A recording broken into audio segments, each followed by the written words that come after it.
This happened when I was 15 years old. My best friend Anthony wanted me to come over for the night since his parents would be gone all weekend. I rode my bike over and put it in his backyard before letting myself in through his back door. We played basically every video game he had, from FIFA all the way to Call of Duty, with popcorn and other junk food spilled out all over the floor. As the night progressed, we moved from video games to watching half a movie and getting bored to doing prank calls at close to 10 o'clock. Anthony made a few calls to different pizza places. When it was my turn, I just dialed a few random numbers in hopes to get someone at their house. On, say, my fourth attempt, I finally reached somebody. A guy with a deep and rough voice picked up, answering with a yeah instead of a hello. Anthony's laughing in the background made me stumble with my words mid-sentence, ultimately cracking up into laughter. I had never done a prank call, so I sucked at it. The guy on the other end was silent. I regained a straight face and tried to continue with the call. It went something like this. Sir, would it be alright if I borrowed one of the wheels from your car? What's your name, kid? My name is Bob. Really? You sure it's not Anthony? It hit me like a brick. I looked up at Anthony, whose face was noticeably full of fear. I hung up the phone, not wanting to be on the line with whoever that was for another second. Anthony, who the hell was that? I asked him. I don't know, he told me. Does your caller ID info display your name or something? No, it shows my dad's name.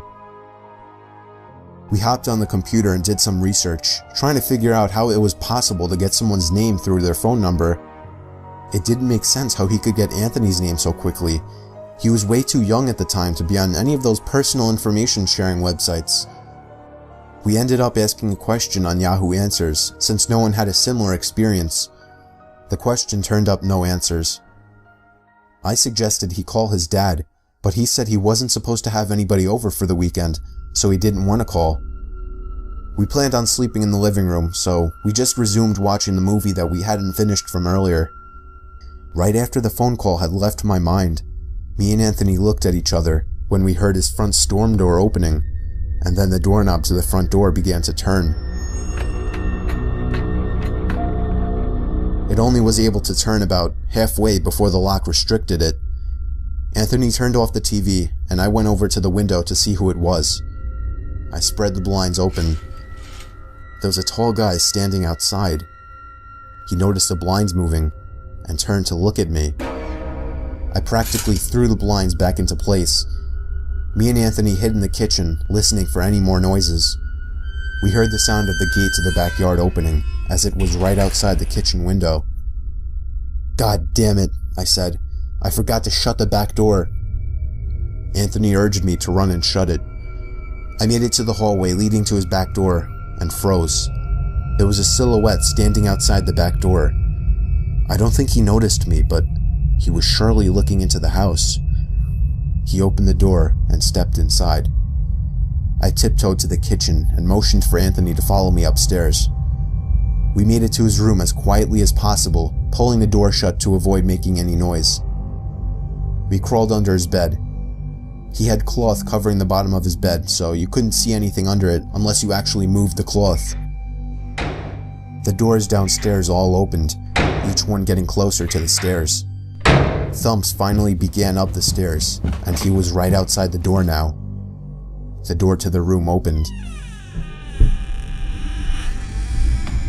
I could hear Anthony's breathing. It was too loud. Footsteps moved over to the closet, and then the closet opened. I could hear the coat hangers being slid around as the fabric of the jackets and coats rubbed against each other. Footsteps moved over to the bed and stopped. I felt like my heart was about to explode out of my chest. Anthony's breathing was too loud. I had to cover his mouth with my hand. Nothing but silence in the room now. We laid still for so long, I almost thought he wasn't even in the room anymore.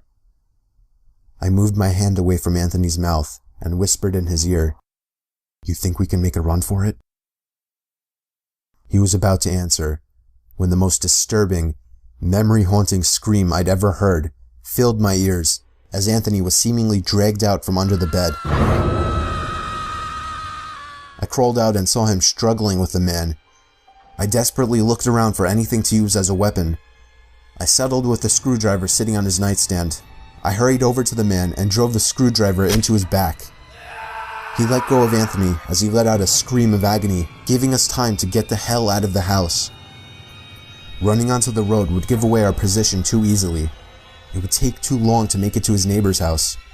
We dove for the tree line in the woods and took cover behind a bush, watching the house. The back door opened as the man stepped outside, looking around the backyard. He then looked out to the woods. I felt his eyes pass me as he scanned through the tree line. It seemed that it was too dark for him to see us. Then, he turned his head back in our direction. I ducked behind the bush. Joe, he's coming. What? Dude, get up, we gotta run. He was right. The man was approaching us fast. How could he have seen us?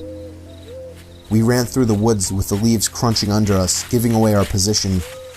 When Anthony tripped over something, I crouched down with him, hoping we had run far enough. Not even 20 seconds later, oncoming footsteps from the direction we were running from came fast.